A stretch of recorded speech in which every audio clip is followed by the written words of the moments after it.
Hello friends, आप लोग का स्वागत है शिवा क्लासेज में। तो आज से हम लोग बैच शुरू कर रहे हैं। आज 1 नवंबर है, तो आज से हम लोग बैच शुरू कर रहे हैं। 1 नवंबर से हम लोग बैच शुरू कर रहे हैं। और जो बैच है वो एग्रीकल्चर की फंडामेंटल बैच है, जिसमें हम लोग आपको 11th और 12th दोनों की पढ़ाएंगे। पहले आपको हम 11th की पढ़ाएंगे, बैच शुरुआत करेंगे। 11th की कोर्स ख़त्म करने के बाद हम लोग इसमें हम 12th की सिलेबस के बारे में बात करेंगे। सबसे प्रथम हम लोग 11th पूरी ख़त्म कर लेंगे और उसके बाद आपको 12th की पढ़ाएंगे। और जो बैच है वो आपको बाइलिंगुअल में मिलेगी। मतलब बाइलिंगुअल का मतलब होता है कि हिंदी और इंग्लिश दोनों में, इसमें हिंदी एंड इंग्लिश दोनों में आपको मिलेगी। मतलब आपको इसमें हिंदी भी पढ़ाई जाएगी और इंग्लिश भी पढ़ाई जाएगी। मतलब आपको दोनों सब मिला के आपको पढ़ाई जाएगी। इसका हिंदी भी और इसका इंग्लिश भी दोनों पढ़ाई जाएगी। और ये आपको कम से कम समय में पूरी ही बेहतरीन तरीके से आपको पूरा सिलेबस ख़त्म किया जाएगा। जो पूरा सिलेबस, अगर आप सिलेबस नहीं डाउनलोड किए हैं तो आप जाके सिलेबस डाउनलोड कर लीजिए सबसे प्रथम। और सिलेबस अगर आप देख लीजिएगा तो हमको क्या क्या पढ़ना है इसका आपको अंदाजा मिल जाता है कि हमको इस सब्जेक्ट में क्या क्या, हमको 11th में क्या क्या हमको पढ़ना है, 12th में हम लोग क्या क्या पढ़ेंगे, ये सभी के बारे में हम लोग देखेंगे।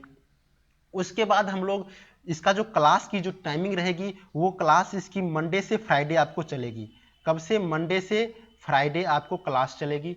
मंडे से फ्राइडे क्लास चलेगी और क्लास की जो टाइमिंग है वो आपको 7 बजे पीएम में, मतलब 7 बजे शाम में आपको क्लास जाएगी। और ये जो क्लास की जो ड्यूरेशन है वो आपको लगभग 45 मिनट से ज़्यादा की होगी, 45 मिनट से कम नहीं की होगी। और आपको 1 घंटा पूरी अच्छे से पढ़ना है और हमको सिलेबस को पूरा क्लियर करते हुए हमको आगे की भी पढ़ाई को जारी रखना है। तो आपको 45 मिनट की क्लास आपको होगी। यहाँ तक आपको क्लियर?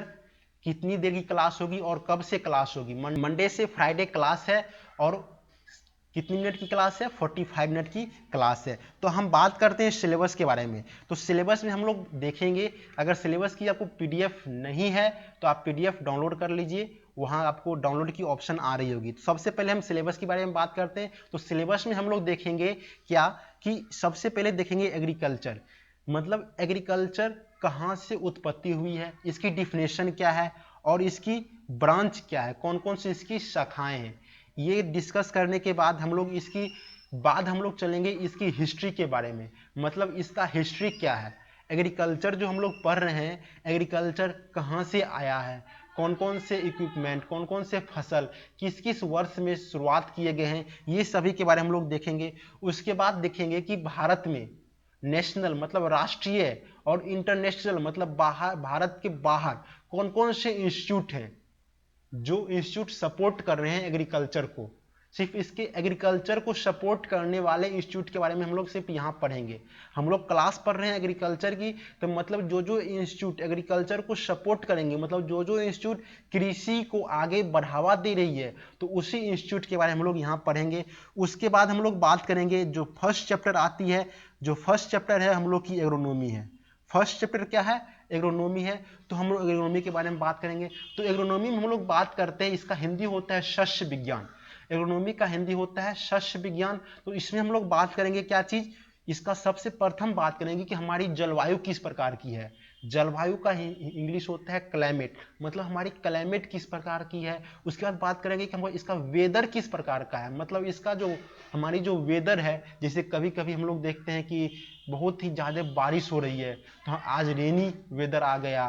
कि हमारे कभी कभी देखते हैं कि बहुत ज़्यादा धूप हो रही है, तो मतलब बहुत ज़्यादा धूप है, हॉट डे है, मतलब आज बहुत ही गर्मी है। तो ये सभी के बारे में हम लोग बात करेंगे। उसके बाद बात करेंगे टेम्परेचर, मतलब कि वातावरण में कितना टेम्परेचर है। और टेम्परेचर से पहले हम लोग पढ़ लेंगे इसका एटमॉस्फेयर के बारे में, मतलब कौन कौन से लेयर हैं एटमॉस्फेयर के। मुख्य रूप से 4 लेयर पाए जाते हैं और इस सभी चारों लेयर के बारे में हम लोग पढ़ेंगे। कितनी मोटाई की हम लोग ओजोन की परत कौन से लेयर में आती है, ये सभी के बारे में हम लोग पढ़ेंगे। उसके बाद हम लोग पढ़ेंगे रेनफॉल के बारे में, मतलब इसका जो वर्षा, जो हमारी जो सभी जगह अलग अलग वर्षा होती है, तो हम लोग देखेंगे कि हमारे बिहार में कितनी वर्षा होती है।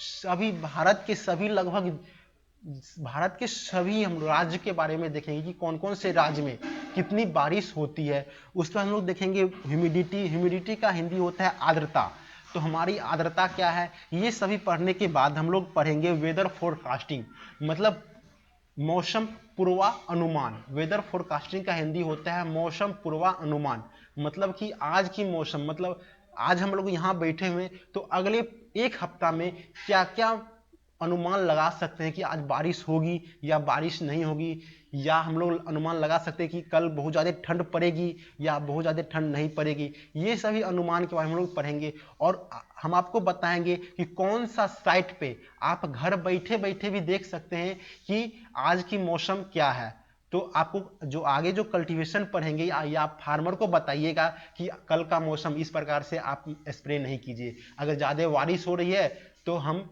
स्प्रे नहीं करेंगे। तो ये सभी मौसम पूर्वानुमान के बारे में हम लोग पढ़ेंगे। उसके बाद हम लोग पढ़ेंगे टिल्लेज के बारे में। टिल्लेज का जो हिंदी होता है वो होता है कर्षण, तो हम लोग इसके बाद कर्षण के बारे में पढ़ेंगे।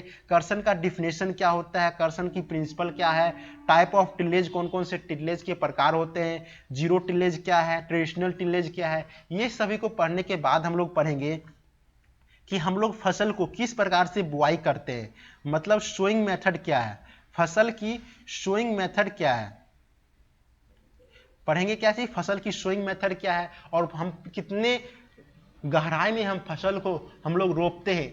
ये सभी के बारे में पढ़ने के बाद हम लोग जब हम पूरा हम फ्लो चार्ट पढ़ लेंगे। एग्रोनॉमी क्या है, एग्रोनॉमी शस्य विज्ञान है, तो हम लोग जितना भी शस्य मतलब फसल के बारे में पढ़ेंगे कि जितना भी हम खेती करेंगे तो सभी के बारे में हम लोग खेती करेंगे तो उससे पहले हम लोग एग्रोनॉमी की जानकारी हमको होनी चाहिए कि कितने हमको बीज हमको चाहिए। तो ये सभी हम लोग पढ़ते हैं एग्रोनॉमी के बारे में। जितना भी कल्टीवेशन पढ़ेंगे सभी कल्टीवेशन हम लोग पढ़ते हैं एग्रोनॉमी में।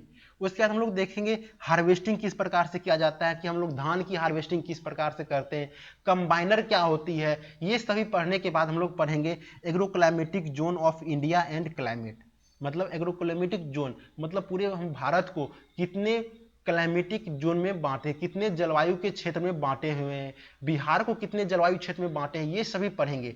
तो यहाँ हमको एग्रोनॉमी जो है वो पूरा खत्म हो जाएगी। और जो एग्रोनॉमी जो है आपको हम दिसंबर से पहले हम लोग आपको एग्रोनॉमी पूरी खत्म कर देंगे। दिसंबर जो 30 नवंबर होगी, 30 नवंबर से पहले तक हम एग्रोनॉमी पूरा खत्म कर चुके होंगे। और उसके बाद 1 दिसंबर से या फर्स्ट वीक ऑफ दिसंबर के फर्स्ट वीक से हम लोग सॉइल साइंस के बारे में शुरुआत करेंगे कि मृदा विज्ञान, सॉइल साइंस का होता है मृदा विज्ञान। मृदा विज्ञान क्या है, सॉइल का हम लोग सबसे पहले बात करेंगे, सॉइल का डिफिनेशन क्या है, सॉइल का कंपोजिशन क्या है, सॉइल में क्या क्या कंपोजिशन के तत्व पाए जाते हैं, ये सभी हम लोग बात करेंगे। और उसके बाद हम लोग बात करेंगे सॉइल प्रोफाइल क्या है, सॉइल का जो प्रोफाइल है, सॉइल की संरचना किस प्रकार से है, सॉइल टेक्सचर की बात करेंगे, सॉइल स्ट्रक्चर, सॉइल वाटर मतलब मृदा में जो पानी जाती है वो किस किस लेयर में जाती है, ये सभी बात करेंगे। उसके बाद मृदा की जो पानी है वो फिर मृदा के पानी में जैसे हाइड्रोलॉजी कहते हैं, मतलब हाइड्रोलॉजी का हिंदी होता है जल चक्र, हाइड्रोलॉजी का इंग्लिश होता है जल चक्र। तो जल चक्र क्या है ये सभी के बारे में हम लोग डिस्कस करेंगे। जल चक्र क्या है तो ये सभी के बारे में हम लोग डिस्कस करेंगे। तो इसके बाद हम लोग बात करेंगे सॉइल कलर, मतलब मिट्टी की रंग किस प्रकार की होती है, मिट्टी के रंग कितने प्रकार में विभाजित होते हैं। सॉइल टेम्परेचर के बारे में बात करेंगे कि सॉइल में कितना टेम्परेचर होना चाहिए कि फसल को अच्छा से अच्छा बढ़ावार हो सके, सॉइल का पीएच क्या होना चाहिए। उसके बाद हम लोग पढ़ेंगे सॉइल में कौन कौन से माइक्रो ऑर्गेनिज्म होने चाहिए, जो सॉइल की माइक्रो ऑर्गेनिज्म हो रहेगी तो मिट्टी की उर्वरकता शक्ति को बढ़ा सके। उसके बाद जो इंपॉर्टेंट टॉपिक है वो है सॉइल फर्टिलिटी एंड प्रोडक्टिविटी, जो महत्वपूर्ण ही इंपॉर्टेंट टॉपिक है सॉइल फर्टिलिटी एंड प्रोडक्टिविटी, मतलब मिट्टी की उर्वरकता शक्ति क्या है और मिट्टी कितना उत्पादन हमको दे सकती है। तो ये सभी के बारे में हम लोग डिस्कस करेंगे। उसके बाद हम लोग पढ़ेंगे कि सॉइल क्लासिफिकेशन मतलब इंडिया में कितने प्रकार के मिट्टी को क्लासिफाई कर चुके हैं। ये जो मिट्टी क्लासिफिकेशन है आप लोग 10th के ज्योग्राफी में भी पढ़े होंगे, जब भूगोल विज्ञान पढ़ रहे होंगे 10th में तो उसमें भी पढ़े होंगे लाल मृदा क्या है, ब्लैक सॉइल क्या है, काली मृदा क्या है, फिर उसके बाद खादर भांगर, ये सभी के बारे में हम लोग पढ़ चुके हैं। तो उसको ही आपको विस्तृत अध्ययन करते हुए आपको आगे की ओर बढ़ेंगे। उसके बाद जो सॉइल साइंस का जो अंतिम टॉपिक है वो है प्रोबेबिलिस्टिक सॉइल। मतलब इसका जो हिंदी होता है कि हमारी जो सॉइल है वो कितनी हानिकारक सॉइल हमारे जो क्षेत्र में पाई जाती है, कौन कौन सी सॉइल जो है हानिकारक सॉइल है, कौन कौन सी सॉइल जो है जो हमारी खेत को उर्वरकता शक्ति को घटा सकते हैं, उर्वरकता शक्ति को कौन कौन सी सॉइल घटा सकते हैं। इसको मुख्य रूप से दो भागों में विभाजित किया जाता है, कौन कौन सी अम्लीय सॉइल और कौन सी क्षारीय सॉइल, एसिडिक और बेसिक सॉइल, ये सभी के बारे में हम लोग डिस्कस करेंगे। और ये जो सॉइल साइंस जो है वो आपको 4 हफ्ता की कोर्स है। ये जो सॉइल साइंस जो है वो 4 वीक की कोर्स है। तो 4 वीक में दिसंबर भी खत्म हो जाएगी और हम लोग क्या करेंगे 31 दिसंबर से पहले हम लोग सॉइल साइंस पूरी अच्छी तरह से आपको कवर करते हुए निकालेंगे।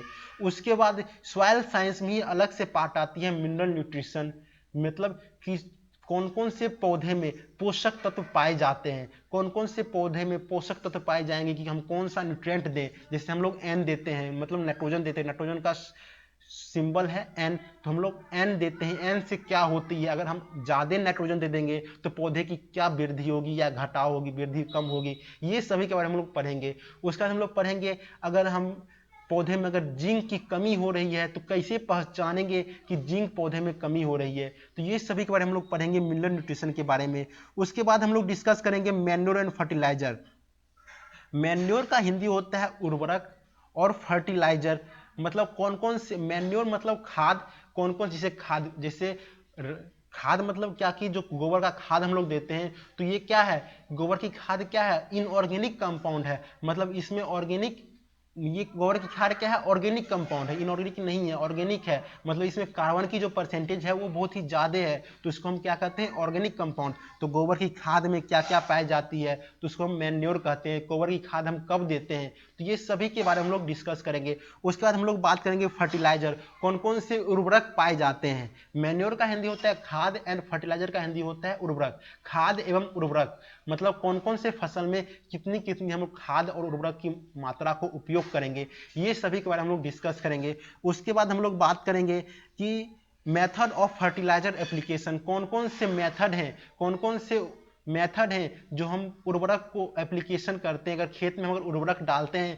तो कौन कौन से विधि से हम लोग उर्वरक को हम डाल सकते हैं खेत में, तो ये सभी विधि के बारे में बात करेंगे। और आपको मिनरल न्यूट्रिशन से बहुत ही क्वेश्चन पूछा जाएगा। जैसे आपसे पूछा जा सकता है कि डीएपी अगर हम खेत में डालते हैं तो डीएपी में कितना परसेंट नाइट्रोजन पाया जाएगा और कितना परसेंट फास्फोरस पाया जाएगा, ये सभी आपको पूछा जाएगा एग्जाम में।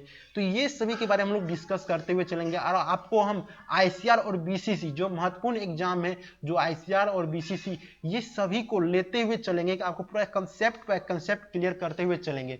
उसके बाद हम लोग बात करेंगे कि 1 सप्ताह का कोर्स है, 1 वीक में आपको हम एनिमल हस्बेंड्री और फिशरीज खत्म करेंगे। मतलब एनिमल हस्बेंड्री मतलब क्या चीज़, जो हमारे जो जंतु विज्ञान है, जो हम लोग गाय भैंस रूमिनेंट एनिमल्स के बारे में पढ़ेंगे। और हम उसके बाद हम लोग पढ़ेंगे मछली के बारे में, मछली की पालन किस प्रकार से की जाती है, अगर हम गाय पाल रहे हैं या भैंस पाल रहे हैं तो किस प्रकार से हम इसका मैनेजमेंट करेंगे, किस प्रकार से इसका प्रबंधन करेंगे, ये सभी के बारे में हम लोग पढ़ेंगे। कितना हमको कंसंट्रेटेड, हमको खाना, किसी भी आदमी को अगर खाना खिलाते हैं तो हमको इतना मात्रा में भी खाना खिलाना चाहिए। तो ये सभी के बारे में, गाय के लिए भी, गाय क्या है कि हम ही लोग की तरह है, वो भी खाना खाता है।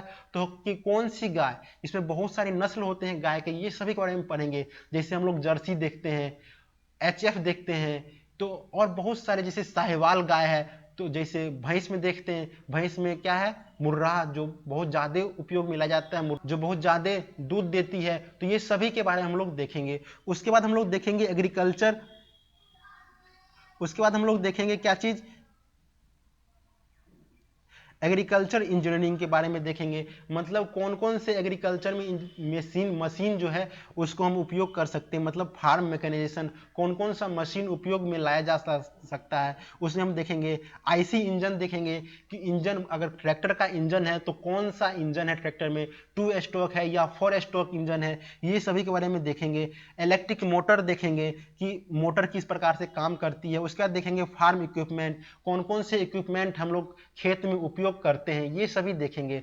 उसके बाद हम लोग देखेंगे plant genetics and breeding. Plant genetics and breeding जो है ये बहुत ही महत्वपूर्ण टॉपिक है। आपको ये जो टॉपिक है प्लांट जेनेटिक्स एंड ब्रीडिंग, ये आपको क्लास 12 में भी पढ़ाया जाएगा। तो हम लोग 11th में अगर पढ़ लेंगे तो क्लास 12 का जो टॉपिक है वो भी अच्छे से आपको समझ में आएगा। ये जो टॉपिक है वो बायोलॉजी का टॉपिक है। प्लांट जेनेटिक्स में हम लोग क्या पढ़ते हैं, मेंडल का लॉ पढ़ते हैं, जो आप पीछे पढ़ के आ चुके हैं। मेंडल्स का लॉ, कौन कौन सा monohybrid cross, dihybrid cross, ये सभी पढ़ेंगे। उसके बाद प्लांट ब्रीडिंग के बारे में बात करेंगे। तो प्लांट ब्रीडिंग में आपको हम पूरी कंसेप्ट क्लियर करके निकलेंगे। आपको पूरी कुछ भी, आपको अगर कोई भी डाउट होगी तो आप हमसे पूछ सकते हैं। पूरी कोई भी अगर यहाँ तक आपको कोई डाउट है तो आप हमसे कमेंट कर सकते हैं या आप हमें कॉल लगा के पूछ सकते हैं। तो हम पूरी आपको डाउट आपको क्लियर करते हुए चलेंगे। अगर यहाँ तक आपको कोई अगर डाउट है तो आप चैट बॉक्स में जाके हमको चैट से पूछ सकते हैं, कौन कौन से हमको ये डाउट है, ये सभी आपको पूछ सकते हैं। तो उसके बाद अगर हम प्लांट ब्रीडिंग की बात करें तो प्लांट ब्रीडिंग में हम लोग पढ़ेंगे क्या कि अगर पौधे की अगर हम सीड जैसे हम कोई भी वैरायटी अगर उपयोग करते हैं, वैरायटी हमको किस प्रकार से वैरायटी का हम लोग नया वैरायटी रिलीज करते हैं, तो ये सभी, और हम इसमें देखेंगे कौन कौन से ट्रायल होते हैं और इसमें हम लोग देखेंगे क्या चीज़, पौधे प्रजनन में हम लोग देखेंगे कि इसका इतिहास क्या है, हेट्रोसिस क्या है, मतलब इसका दोहन किस प्रकार से हम लोग क्या जा सकते हैं। इसका हम लोग पौधे प्रजनन में बात करते हैं तो हाइब्रिडाइजेशन क्या है, म्यूटेशन क्या है। तो म्यूटेशन जो है आपको पूरी हम कक्षा बायोलॉजी में आप लोग पढ़े होंगे, 11th और 12th में म्यूटेशन क्या होती है, क्षणिक चेंज को हम लोग म्यूटेशन करते हैं, ये सभी आप लोग पढ़े होंगे। तो उसके बारे में हम लोग डिस्कस करेंगे और आपको यहाँ भी हमको डिस्कस करेंगे। तो आपको जो भी आप पढ़े होंगे 11th और 12th में तो पूरा आपको क्लियर हो जाएगा यहाँ जेनेटिक्स और प्लांट ब्रीडिंग में। उसके बाद हम लोग बात करेंगे प्लांट प्रोटेक्शन के बारे में। तो प्लांट प्रोटेक्शन में इसमें हम पूरा खास उतना नहीं पढ़ाएंगे, क्योंकि अगर इसका जो हम प्लांट प्रोटेक्शन जो है वो आपको क्रॉप जब कल्टीवेशन हो रहा होगा तो उस टाइम भी हम लोग डिस्कस क्या करेंगे कि कौन कौन से पौधे में उस टाइम अगर पढ़ेंगे तो प्लांट, अगर 11th वाला पौधे अभी पढ़ लेंगे प्लांट प्रोटेक्शन तो हमको यहाँ समझ में नहीं आएगी, क्योंकि यहाँ बहुत सारी डिजीज अगर पढ़ लेते एक बार ही बहुत सारे कीड़े के बारे में पढ़ लेंगे तो समझ में नहीं आएगी कौन किसी फसल में कौन से कीड़े लगते हैं। जैसे बहुत सारे हैं, जैसे पाउडरी मिल्ड्यू है, तो पाउडरी मिल्ड्यू कौन से फसल में लगते हैं, जैसे खैरा डिजीज है तो कौन से फसल में खैरा डिजीज लगता है। ये सभी आपको अब अगर 11th में पढ़ लेंगे तो समझ में नहीं आएगा कौन से फसल में कौन सा डिजीज लगता है। तो जब हम क्रॉप कल्टीवेशन पढ़ रहे हैं, जब क्रॉप की खेती पढ़ रहे होंगे, फसल की खेती पढ़ रहे होंगे, तो उस टाइम पढ़ने में हमको समझ में आएगी तो कौन से डिजीज जो है, कौन से अगर हम दवाई छिड़केंगे तो ये इस डिजीज का मैनेजमेंट हो सके, तो उस टाइम पढ़ने में हमको आसानी होगी। तो प्लांट प्रोटेक्शन जो है वो हमको क्रॉप कल्टीवेशन के टाइम पे आपको खत्म करते हुए निकलेंगे। तो हम बात करते हैं आज का जो लेक्चर है, डे फर्स्ट की लेक्चर है। तो डे फर्स्ट में हम लोग बात करेंगे, day first introduction of agriculture है, एग्रीकल्चर का इंट्रोडक्शन के बारे में बात करेंगे। तो इसमें हम लोग बात करते हैं, तो सबसे पहले बात करेंगे क्या चीज कि एग्रीकल्चर का उत्पत्ति कहां से हुई है। तो एग्रीकल्चर की जो उत्पत्ति हुई है वो कहां से हुई है, वो हुई है लेटिन शब्द से। ये जो पॉइंट जो हम बता रहे हैं आपको लिख लीजिए कॉपी में, और इसका नोट भी जो है हम आपको दे देंगे। तो एग्रीकल्चर टर्म की जो उत्पत्ति हुई है वो कहां से हुई है, लेटिन से हुई है। आपको एक नंबर का क्वेश्चन पूछा जा सकता है कि the term agriculture derived from which word, आपको दे देगा लेटिन, एब्रिक, संस्कृत या नन ऑफ दीज। आपको क्या मानना है, लेटिन मानना है। तो एग्रीकल्चर जो है वो दो टर्म से बना, मिलके बना है, एगर और कल्चर। एगर और कल्चर, एगर का मतलब होता है सॉइल और कल्चर का मतलब होता है कल्टीवेशन। मतलब दोनों को मिला दे, दोनों को अगर मिला दे तो क्या हो जाएगी, cultivation of soil is called agriculture. Simple definition है, सिंपल डिफिनेशन क्या है, cultivation of soil called agriculture. Simple definition आपको याद रखना है। अगर आपसे पूछ दे एग्रीकल्चर का डिफिनेशन क्या है, cultivation of soil is known as agriculture. अगर आपसे अगर एक नंबर का क्वेश्चन पूछे तो cultivation of soil called agriculture, सीधे डिफिनेशन अगर बता देंगे। अगर आपसे यही क्वेश्चन 2 नंबर में पूछे तो डिफिनेशन क्या बताएंगे, तो इसका डिफिनेशन बताएंगे कि agriculture is broad term. Agriculture जो है वो बहुत ही ब्रॉड टर्म है जिसमें हम लोग बात करते हैं क्रॉप प्रोडक्शन के बारे में, मतलब इसका क्रॉप का किस प्रकार से प्रोडक्शन हो सके। उसके बाद बात करेंगे लाइव स्टॉक। लाइव स्टॉक का मतलब होता है कि हम लोग पशु का किस प्रकार से पालन करते हैं। उसके बाद बात करेंगे फिशरीज का, मछली पालन किस प्रकार से करते हैं, फॉरेस्ट्री किस प्रकार से करते हैं। ये सभी का अगर हम बारे में पढ़ते हैं तो उसको हम क्या कहेंगे, एग्रीकल्चर कहेंगे। और एग्रीकल्चर का जो आपकी किताब में जो डिफिनेशन दिया हुआ है वो है कि agriculture is the activity of Mankind. ये आपको नोट में नहीं दिया हुआ है, इसलिए नहीं दिए हैं कि आपको बहुत ही, क्योंकि आपको एग्जाम में ये सब पूछा नहीं जाएगा कि एग्रीकल्चर का डिफिनेशन क्या है, ये सभी आपको पूछा नहीं जाएगा। तो जो आपको महत्वपूर्ण, हमको जो लग रहा है, जो पॉइंट महत्वपूर्ण लग रहा है, तो वो आपको बता रहे हैं कि आपका कंसेप्ट क्लियर हो जाए। तो जो डिफिनेशन है ये तो आपको याद करने की बात है। तो आपको ये आपको किताब में अगर मिल जाएगी, अगर किताब का भी पीडीएफ नहीं है तो किताब का पीडीएफ हम लोग आपको अपलोड कर देंगे। तो जो किताब में जो डिफिनेशन दिया हुआ है वो दिया हुआ है, agriculture is the activity of Mankind. Agriculture जो है वो मनुष्य की वह क्रियाकलाप है जिसमें हम लोग क्या करते हैं कि पृथ्वी पे जितने भी संसाधन हैं, पृथ्वी पे जितने भी संसाधन हैं, जितना भी संसाधन पृथ्वी पे उपलब्ध है, तो उसका हम लोग उपयोग करके, जितना भी पृथ्वी पे जो संसाधन है उसका उपयोग करके हम लोग क्या करेंगे, फूड का प्रोडक्शन करेंगे, मतलब भोजन का प्रोडक्शन करेंगे, फाइबर का प्रोडक्शन करेंगे, या हम लोग क्या करेंगे, जलावन का प्रोडक्शन करेंगे। तो उसको हम लोग क्या कहेंगे, एग्रीकल्चर कहेंगे। सिंपल सा वही हम बता रहे हैं यहाँ भी कि agriculture is very broad term. Agriculture क्या है, बहुत ही ब्रॉड टर्म है जिसमें हम लोग क्या पढ़ेंगे, क्रॉप प्रोडक्शन पढ़ेंगे। मतलब उसमें भी क्या था कि प्रोडक्शन ऑफ फूड, मतलब भोजन की प्रोडक्शन करेंगे। तो मतलब भोजन की प्रोडक्शन कहाँ से करेंगे, हम फसल की अगर हम लगाएंगे तभी ना भोजन की हम प्रोडक्शन करेंगे। तो क्रॉप प्रोडक्शन पढ़ेंगे। लाइव स्टॉक की बारे बात करें तो लाइव स्टॉक भोजन हम लोग खाते हैं, हम लोग दूध पीते हैं, तो दूध कहाँ से हम लोग लाएंगे, अगर हम मनुष्य, अगर जानवर हम लोग पालेंगे तभी ना हम दूध पिएंगे।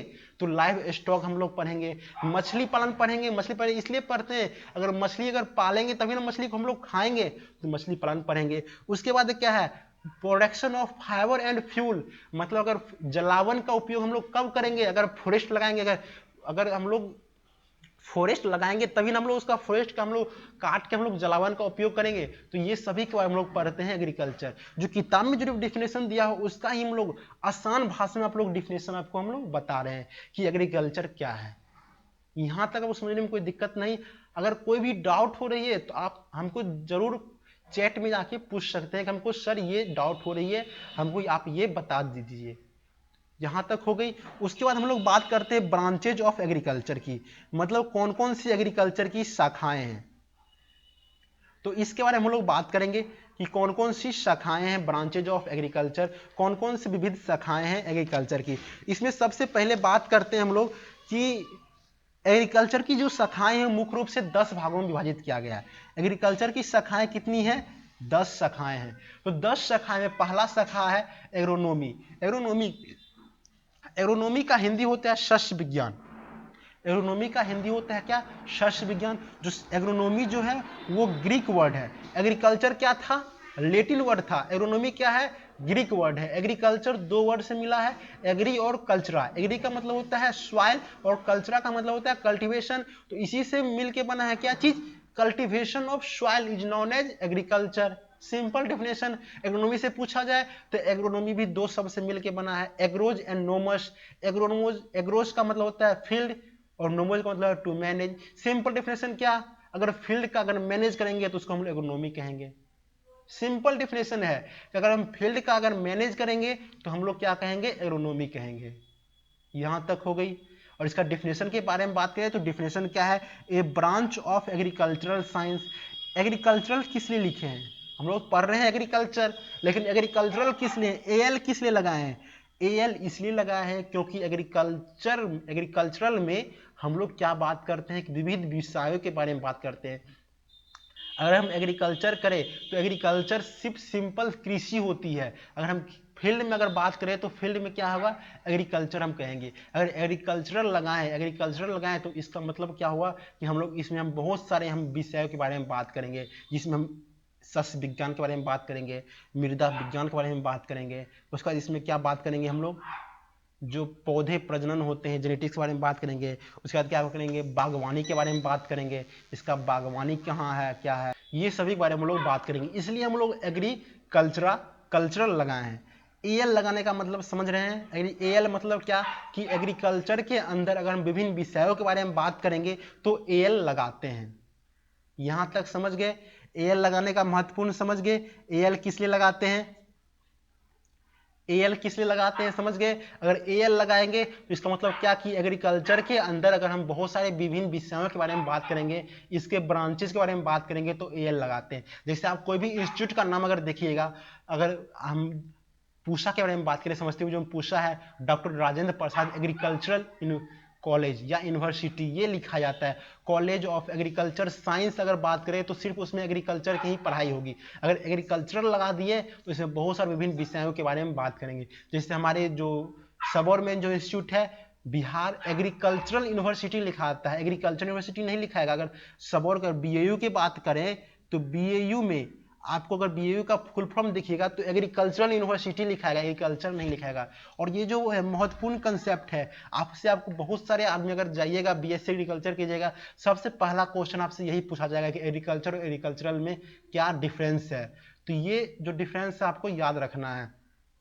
तो क्या बता रहे थे, एग्रोनॉमी का डिफिनेशन बता रहे थे। तो एग्रोनॉमी का डिफिनेशन क्या है कि a branch of agricultural science which deals with principle and practice of soil.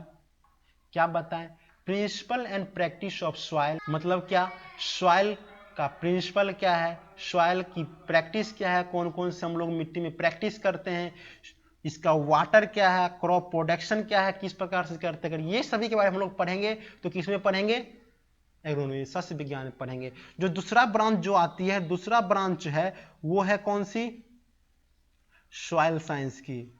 दूसरा ब्रांच क्या है, सॉइल साइंस की। तो सबसे पहले हम लोग बात करेंगे किसका, एग्रोनॉमी। एग्रोनॉमी खत्म करने के बाद हम लोग बात करेंगे किसका, सॉइल साइंस। सॉइल साइंस का हिंदी होता है क्या चीज, मृदा विज्ञान। सॉइल साइंस का हिंदी क्या होता है, मृदा विज्ञान। इसको हम लोग क्या करते हैं कि सॉइल साइंस में हम लोग क्या पढ़ेंगे, क्या क्या हम पढ़ेंगे वो आपको हम बता चुके हैं। सिलेबस में हम लोग क्या क्या पढ़ेंगे, सिर्फ आपको ब्रांच लिख देते हैं कौन कौन सी ब्रांच है। जब हम बात करेंगे कि इस ब्रांच में ये पढ़ेंगे तो उस टाइम डिस्कस करेंगे तो आपको समझ में आएगा कौन कौन से क्या क्या हम लोग इसमें पढ़ रहे हैं। तो आपको हम ब्रांच लिख दे रहे हैं कौन कौन सी ब्रांच है, हो गई। सेकेंड ब्रांच क्या हम पढ़ेंगे, सॉइल साइंस। तीसरा हम लोग पढ़ेंगे क्या चीज, पादप प्रजनन एवं प्रबंधन मतलब जेनेटिक एंड, हम लोग क्या पढ़ेंगे आगे, जेनेटिक्स एंड प्लांट ब्रीडिंग।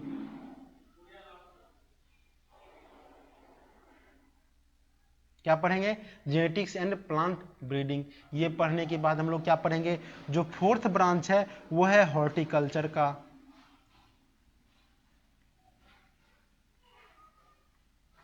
जो फोर्थ ब्रांच है वो है क्या, हॉर्टिकल्चर की है। उसके बाद क्या है, जो फोर्थ क्या है, हॉर्टिकल्चर। ये जो हॉर्टिकल्चर है, हॉर्टिकल्चर वो लोग क्या पढ़ते हैं, जितना भी फल है, जितना भी फल, जैसे सेब की खेती किस प्रकार से करते हैं। उसके बाद हम लोग जैसे कोई भी अगर सब्जी लगाते हैं, जैसे मूली लगाते हैं, अभी हम लोग गोभी ज़्यादातर लगाते हैं तो गोभी की खेती किस प्रकार से करते हैं, ये सभी जो हम लोग जो जितना भी बागवानी जो फसल है, जो बागवानी जो फसल है वो सभी को हम लोग हॉर्टिकल्चर मतलब उद्यान विज्ञान के अंतर्गत रखते हैं।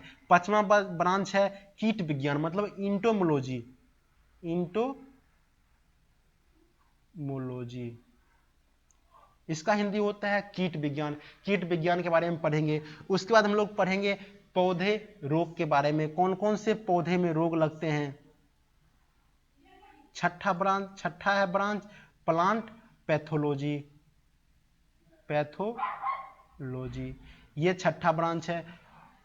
तो इसमें क्या पढ़ेंगे, प्लांट पैथोलॉजी में कौन कौन से पौधे में कौन कौन से रोग लगते हैं। इंटोमोलॉजी में क्या था, इंटोमोलॉजी में सिर्फ कीड़े के बारे में पढ़ेंगे, कौन सा कीड़ा लगता है। लेकिन प्लांट पैथोलॉजी में क्या पढ़ेंगे कि इसमें रोग कौन सा लगता है, जैसे बैक्टीरियल रोग कौन है, बैक्टीरिया से कौन से पौधे में बीमारी होती है। जैसे हम लोग में शरीर में बीमारी होती है बैक्टीरिया से, जैसे टाइफाइड हो गई। टाइफाइड क्या है, बैक्टीरियल डिजीज है, इसलिए हम लोग एंटीबायोटिक खाते हैं। तो बैक्टीरिया को मार देती है एंटीबायोटिक। तो इसी प्रकार से पौधे में भी बैक्टीरियल डिजीज लगती है। तो पौधे में कौन से बैक्टीरियल डिजीज लगती है, जैसे कौन से फंगस से डिजीज लगती है, कौन से फफूंद से डिजीज लगती है, ये सभी के बारे में हम लोग प्लांट पैथोलॉजी में पढ़ेंगे। उसके बाद हम लोग बात करेंगे प्रसार शिक्षा, जो आपको प्रसार जो शिक्षा है, एक्सटेंशन एजुकेशन। 7वां जो ब्रांच है extension education, extension education, extension education. Extension education हम लोग बात करेंगे क्या चीज कि किस प्रकार से हम लोग कि एक जैसे हम लोग कोई भी इंस्टीट्यूट में पढ़ रहे हैं, जैसे हम ही कोई इंस्टीट्यूट से पढ़ के आए हैं, तो आपको किस प्रकार से हम लोग आपको शिक्षा दे रहे हैं। तो प्रसार शिक्षा मतलब अगर एडुकेशन को अगर हम लोग एक जगह से दूसरी जगह ट्रांसफर करते हैं तो कौन कौन से मेथड है, कौन कौन से मेथड है कि हम लोग शिक्षा को एक जगह से दूसरी जगह हम लोग आपको पहुंचा रहे हैं। जैसे हम लोग कोई भी टेक्नोलॉजी अगर उपयोग करते हैं, जैसे साइंटिस्ट कोई टेक्नोलॉजी अगर उपयोग किया या कोई भी वैरायटी अगर उपयोग की, वैरायटी अगर उत्पन्न किया कोई भी साइंटिस्ट, तो उस जो वैरायटी को किस प्रकार से हम लोग फार्मर के बीच लाए, कौन कौन से मेथड है फार्मर के बीच लाने का, तो ये सभी के बारे में हम लोग डिस्कस करेंगे एक्सटेंशन एजुकेशन के बारे में। उसके बाद हम लोग बात करेंगे कृषि अर्थशास्त्र के बारे में। कृषि अर्थशास्त्र जो है उतना इंपॉर्टेंट टॉपिक नहीं है, इसमें आप लोग ये जब आगे जाइएगा, जब बीएससी पढ़िएगा, तो उस टाइम ये बहुत ही इंपॉर्टेंट टॉपिक हो जाती है कि कृषि अर्थशास्त्र में किस प्रकार से हम लोग कोई भी अगर हम फसल अगर ले आए, फसल की उत्पादन कर लिए, अगर हमारे पास यील्ड आ गई है, तो उसमें हम लोग कि किस प्रकार से हम लोग बाजार में जाके अगर हम फसल को बेचे तो कितना हमको आय मिलेगा। तो ये सभी के बारे में हम लोग बात करेंगे कि कृषि अर्थशास्त्र में कि देखेंगे कि मार्केट में कौन कौन से कंपटीशन होते हैं। जैसे देखिएगा पार्ले जी ही था, पार्ले जी पहले क्या था, बहुत ही बड़ा पैकेट मिलता था, अब पार्ले जी का क्या है, छोटा पैकेट मिलने लगा है, लेकिन दाम क्या है, दाम उतना ही है, लेकिन क्या कर दिया, क्वांटिटी कम कर दिया। तो इससे कंपनी को क्या हुई, घाटा हुई या नफा हुई, लॉस में जा रहा है या प्रॉफिट में जा रहा है, ये सभी के बारे में हम लोग बात करेंगे कि इसमें कृषि अर्थशास्त्र में बात करेंगे। उसके बाद आती है कृषि अभियंत्रण। कृषि अभियंत्रण अभी बताए थे, क्लास 11 की टॉपिक है, कौन कौन से कृषि में यंत्र पाए जाते हैं, कौन कौन से यंत्र से हम लोग खेती करते हैं, ये सभी के बारे में हम लोग डिस्कस करेंगे। उसके बाद जो लास्ट टॉपिक है वो 10वां जो ब्रांच है वो कृषि एस्थेटिक्स है। हम लोग साइंस पढ़ रहे हैं, ये ध्यान रखिएगा कि अगर हम लोग साइंस पढ़ रहे हैं, साइंस में हम लोग ये ध्यान रखते हैं, अगर साइंस पढ़ते हैं तो आपको इसमें दोनों नॉलेज होना चाहिए, प्रैक्टिकल नॉलेज, प्रैक्टिकल नॉलेज आपको होनी चाहिए, और जो अगर हम इसमें हम लोग दोनों देखेंगे, प्रैक्टिकल भी होनी चाहिए और मैथ की भी नॉलेज होनी चाहिए। अगर हम लोग मैथ जानेंगे, बहुत सारे स्टूडेंट होते हैं जो मैथ से भागते हैं, तो आपको यहाँ जो है जो उपयोग एग्रीकल्चर में कौन कौन से मैथ का जो क्वेश्चन आता है उपयोगी में आती है, वो सभी के बारे में पढ़ेंगे। अगर हम खेत में जाते हैं, खेत को लगाते हैं, तो कितना खेत है, कितना बीज लगेगा जानेंगे, तभी ना हम उसमें इतना बीज हम डालेंगे, तो ये सभी के बारे में हम लोग पढ़ेंगे। तो जो अंतिम जो इसका जो ब्रांच है वो इसी पे है, एग्रीकल्चर एस्थेटिक्स के बारे में है, मतलब कि फसल की कितनी जो बार ग्राफ है, जो आप लोग एस्थेटिक्स पढ़ रहे हैं उसी में हम लोग देखेंगे कि बार ग्राफ, लाइन ग्राफ, ये सभी क्या है, इसमें कई प्रकार से हम लोग माध्यक निकालते हैं, मीडियन निकालते हैं, ये सभी के बारे में हम लोग डिस्कस करेंगे। तो यहाँ जो ब्रांच है वो पूरी खत्म हो चुकी है, 10 ब्रांच के बारे में बात करेंगे। अगर आपको कोई भी क्वायरी आ रही है, कोई भी क्वेश्चन हो रहा है, तो आप नीचे चैट बॉक्स में आके आप हमसे पूछ सकते हैं, चैट बॉक्स में आके आप हमसे पूछ सकते हैं, कोई भी क्वेश्चन आ रही है। और आपको फी के बारे में बता दे, तो बात आती है तो फी के बारे में तो आपको जानना ही चाहिए, तो फी के बारे में बता दें। कोर्स का टाइमिंग तो हम बता चुके हैं, कोर्स का टाइमिंग क्या कितना बजे से है, तो अगर फी के बारे में बता दें, तो जो हम फी जो ले रहे हैं, अगर आप वन टाइम पेमेंट करना चाहते हैं तो आप वन टाइम भी पेमेंट कर सकते हैं, या आप दोनों दे रहे हैं, आपको वन टाइम भी दे रहे हैं, वन टाइम भी आपको दे रहे हैं, और आपको क्या कर दे रहे हैं, मंथली इंस्टॉलमेंट भी दे रहे हैं, आप मंथली भी फी पे कर सकते हैं, आप मंथली भी पे कर सकते हैं, आपको जिसमें इच्छा है आप उसमें पे कीजिए। अगर आप मंथली पे करते हैं तो मंथली जो फी है, अगर आप मंथली पे करते हैं तो मंथली जो फी है 199 आपको मंथली फी है, 199 जो है वो आपको मंथली फी है। यहाँ तक समझ गए। अगर इसका वन टाइम पेमेंट करना चाहते हैं तो आपको वन टाइम पेमेंट भी आप कर सकते हैं। तो अगर आप पेमेंट करना चाहते हैं तो अनाउंसमेंट में जाके आपको लिंक की डिस्क्रिप्शन, अगर पेमेंट की गेटवे की लिंक मिल गई होगी, आप वहां जाके पेमेंट कर सकते हैं। तो कल से हम लोग क्या देखेंगे, इसका हिस्ट्री के बारे में चर्चा करेंगे। कल से हम लोग का बैच जो है वो आपको जो रेगुलर बैच है उसमें हम लोग देखेंगे क्या चीज, history of agriculture. History of agriculture के बारे में डिस्कस करेंगे कि हिस्ट्री ऑफ एग्रीकल्चर क्या क्या है। यहाँ तक हो गई और उसके बाद हम आपसे विदा लेना चाहते हैं और घर में रहिए, सुरक्षित रहिए। धन्यवाद।